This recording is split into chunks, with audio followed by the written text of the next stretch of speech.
and welcome to the show. National 1 is more competitive than ever this year. There were 200% starters ahead of round 7 and they meet at the Rock. Rosslyn Park's busy summer has helped them to 252 points in 6 games. The only team ahead of them is their bogey team, Rams, who they've never beaten in 3 games, ahead by just 15 points in points difference. Who will take this tabletop clash in the capital? And it's still moving here. Saunders on the edge of the try line. He's going to go down. Is he going to get there though? No. A penalty try given. Rams' first test has failed. The Rosslyn Park rampaging through that defensive set piece, and they take an early lead. Can't ask for a better start, Warren. That's the cornerstone we've really been looking to build on this year at Rosslyn Park, and John Mills will be thrilled with that one. It looks as if it was eventually a penalty try, and Max Hamey's been shown the yellow card. I imagine that's probably a team yellow. The Rolling Rams attack keeps going. Rams playing with the advantage now, surely will try. They're on the far side, that's Alex Sears again. They're going to go for a carbon copy. Jack Rossiter taking it now. He gets a hand over, and he try is given. Rams' persistent pressure finally pays off for them. It's not the first time Jack Rossiter's started and finished a move over a number of phases. That now puts him ahead on the try scoring stats for the year, which he'll be happy with. He's picking up a lot of try bonus money this year, to be fair, Jack. Stanley breaking away, he's eluded Ben Howard, and he's over the moment he's got the legs, but the winger pulls him down on the halfway. Advantage again coming, cheeky offload, and now there's 4 on this left side. One of them is Charlie Robson, he's going to sear into the space. Charlie Walker, only Lucas Smith in front, and the winger's just bringing him down, but the try is given. It all started with Rams captain with that break off the back of the scrum. That's, really impressive power from the number 8 there, but Rosslyn Park will be disappointed to allow him to get up that head of steam. Yeah, great break from Robbie. I think at his age he'll need a couple of minutes after that to get himself together. But again, the small margins, Drew Humberstone spinning out a lovely pass for Charlie to get on the end of, which could have been deemed as forward, but it wasn't, so it's those small margins again. Here's Jack Rossiter, the scorer of the first try. Him at the end of the sin bin period. It's a great shot. Massive hits on him. Good again from Sam. And there's a breakthrough from James McRae. Only Craig Conlon in front of him. There goes the Parker. James McRae, who started that phase of attack with his first break, gets it out of that next one. And McRae with fire in his eyes and the Rosslyn Park try line in his sights, and he gets the third for Rams. Rams struggling from 5 metres out, but doing exceptionally well from 40. So. It's one of those things at the minute. Defence, not too much. McRae, he wants another try, and that's a great move. They're getting close to that post. That's Sears. Went for the inside, and there's the one from Humberstone. The bonus point secured. It's just seemed to click into gear in this second half. Rams has taken it up. Park have just not been able to keep up. And Rams 7 out of 7 is looking on. There's the result of sustained pressure. Phase after phase after phase. Alex Sears has the ball 5 metres out, and he looked as if he had about 10 minutes to do what he wanted with it. Whether they've got it down. So many bodies for Park. They are so desperate to get a score in the second half. To get themselves in a competitive position. Buckingham, I can see. Standing over it. He might get over, and he has. Well, Jake Buckingham off the bench, profiting from Park's pack power.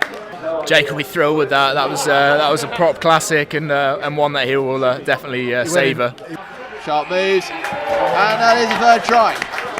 It's 4 out of 4 against Rosslyn Park. It's 7 out of 7 in National League. It's 100% from their first 7 games, and they lead the way. It's always a big game. We love coming here. It's a great atmosphere. Park put on a really good it was a really nice environment to come and play.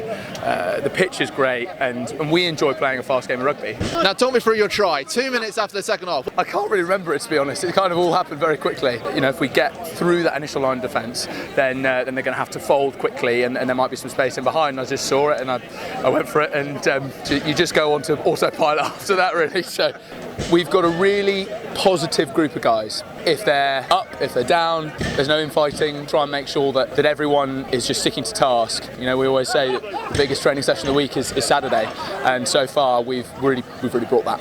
So try our best. Well, a game at the top of National 1 here at the Rock, and this comes at a time when the game of rugby union is having a bit of strife at the moment. And I'm joined by Adam Tyrer of Rosslyn Park and Andy Lynch of Rams. And gentlemen, based on the game we've seen as well, I mean, it's just a testament of how competitive and how tight these games can be in National 1. Absolutely. Anybody was here today and failed to enjoy that are watching the wrong sport.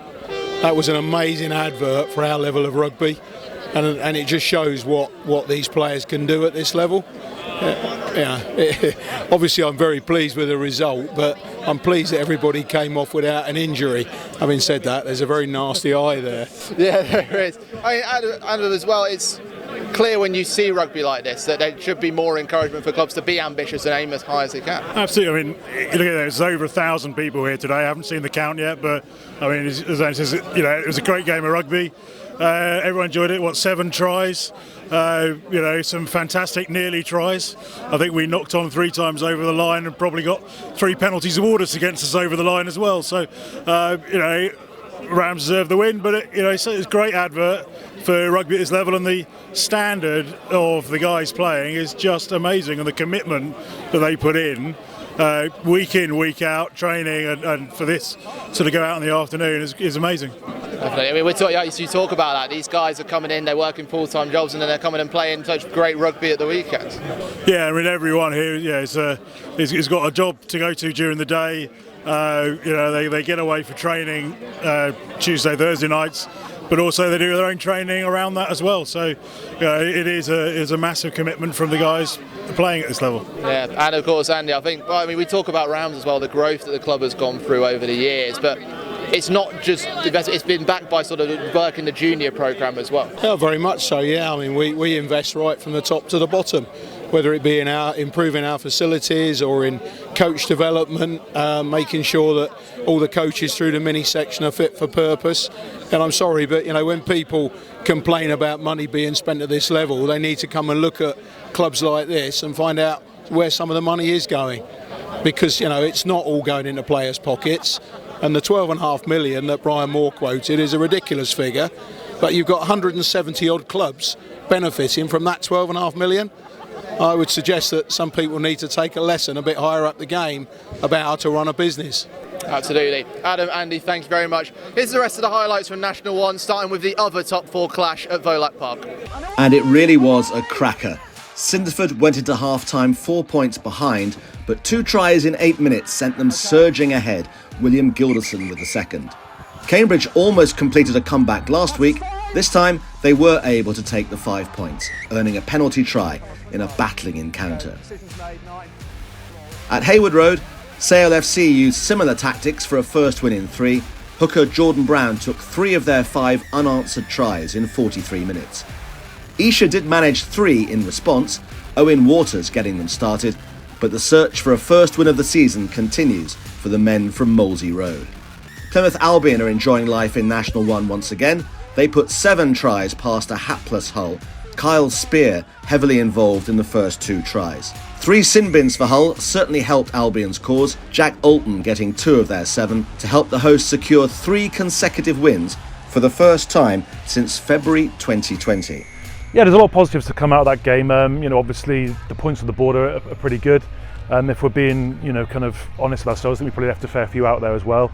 Our challenge is really to make sure we stick to the game plan for 80 minutes. And obviously once we manage that, the game plan then has to evolve to the next week and stick to that, consecutively really is where we're looking to kind of push on a little bit.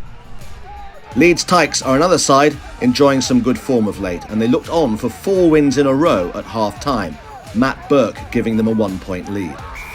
Bishop Stortford are fans of a comeback though, with Connor Lloyd, a former Leeds Tykes man himself, pulling the strings, and Jake Morris putting the finishing touches on a bonus point victory. At Veritas Park, Taunton Titans showed their physicality and pace against Chinner in the second 40 minutes, Brett Harvey helping them overturn an early deficit to go 9 points clear. But Chinner, echoing Rich Thorpe's words on improvement, rallied, with Reece Marshall bagging a hat-trick to turn the day around, and that's a first win for the Oxfordshire side in 3. And a simply brilliant game at Billesley Common. Having been 18 points down, Darlington Mowden Park were dragged into the contest, Morgan Passman's hat-trick putting them 1 point ahead with just 2 minutes to go. Birmingham Moseley relied on their breakdown work though one more time to earn a penalty, which was expertly converted by Ollie Allsop. What a finish. Well, National 1 certainly delivered some high-octane action across the fixtures, with 7 players getting 2 or more tries. Find out more about our partners Vio at ncarugby.com. And looking at the table, Rams keep their place at the top.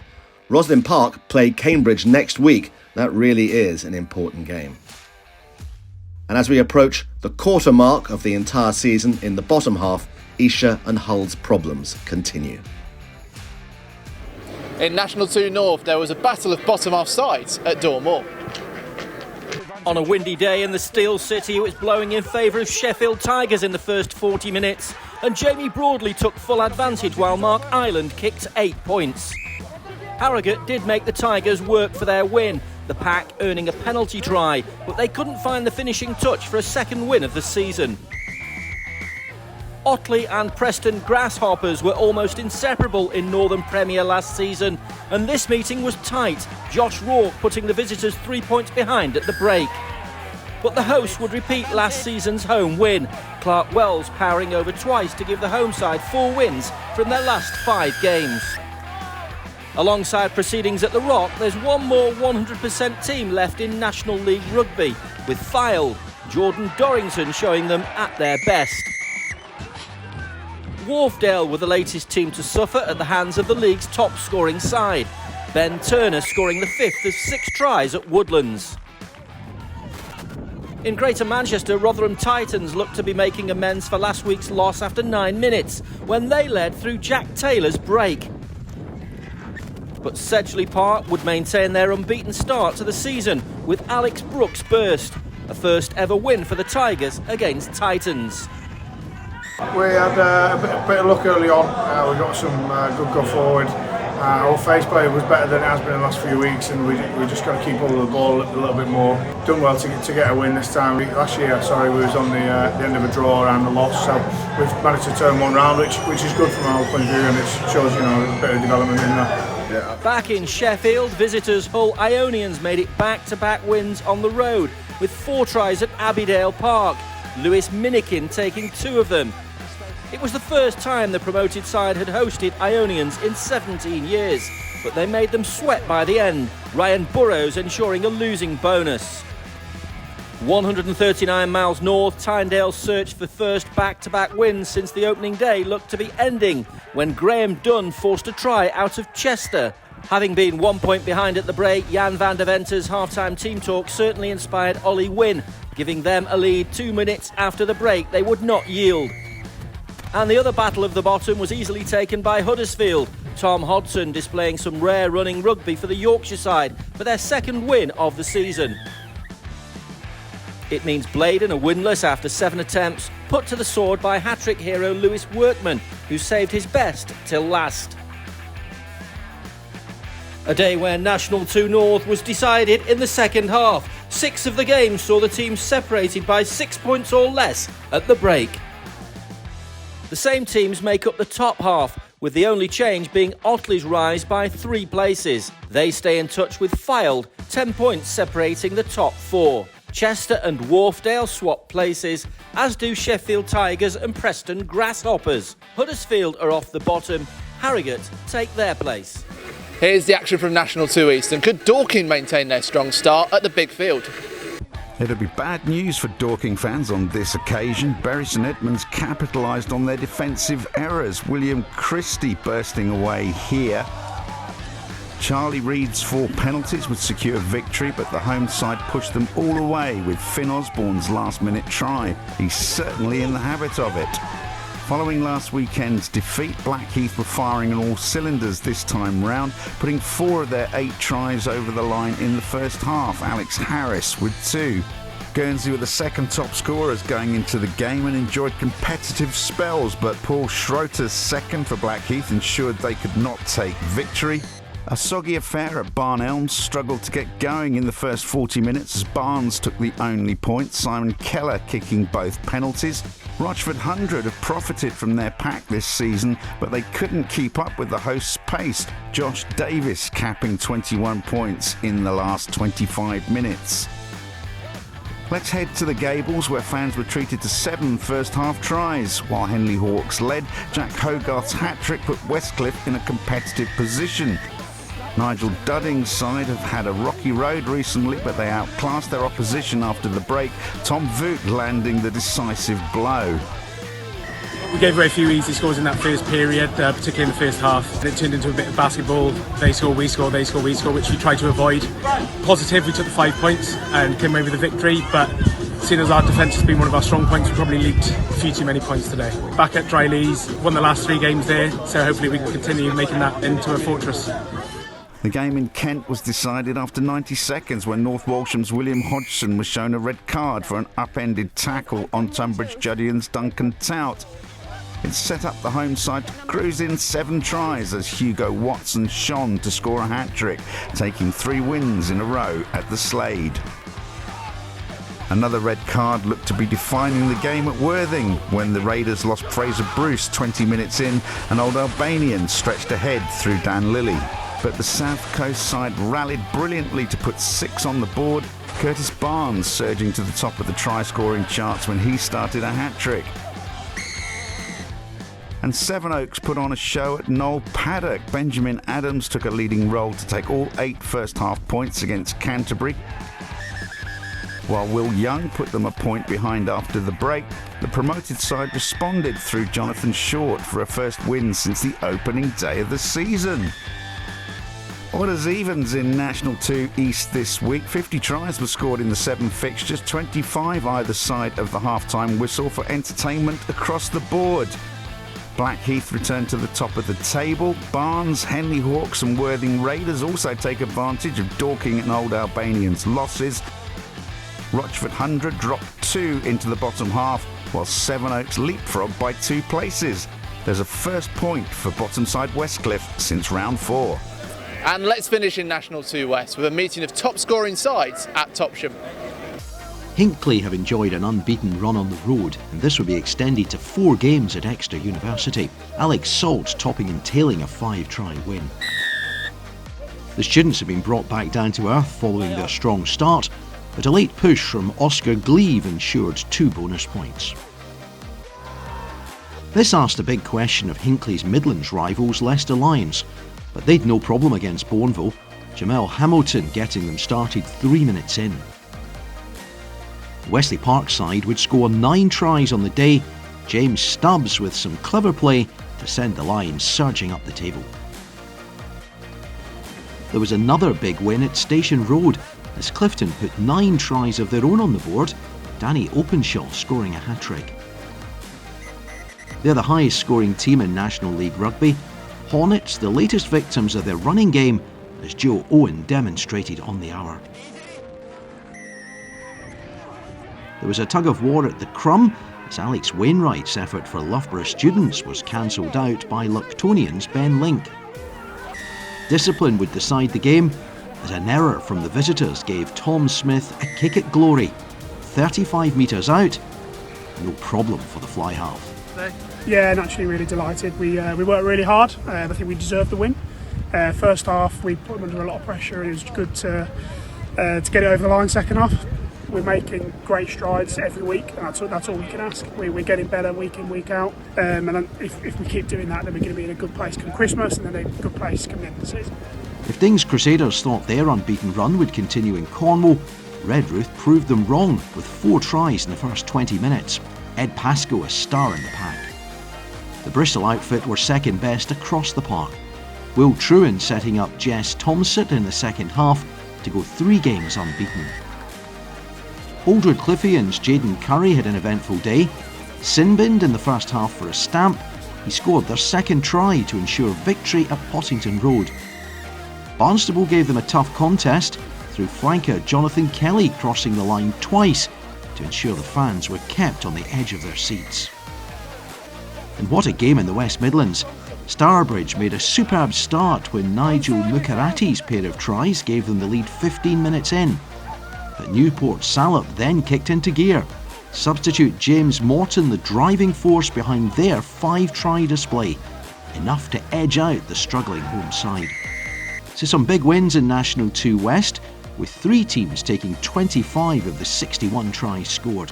Check out the YouTube channel for loads of exciting content. Leicester Lions and Clifton capitalise on Dings Crusaders' loss. Hinckley and Redruth also climb in place of Exeter Uni. Loughborough students remain 7th, but push 3 points clear of Lucktonians. Newport Salop's bonus point win puts them ahead of Aldred Cliffians. 2 points were won in an unchanged bottom four. Well, that's it from the Rock. Rams maintain their 100% start. Rosslyn Park's curse continues, and drama galore in the 3rd and 4th tiers. National League Rugby is well and truly alive. See you next week.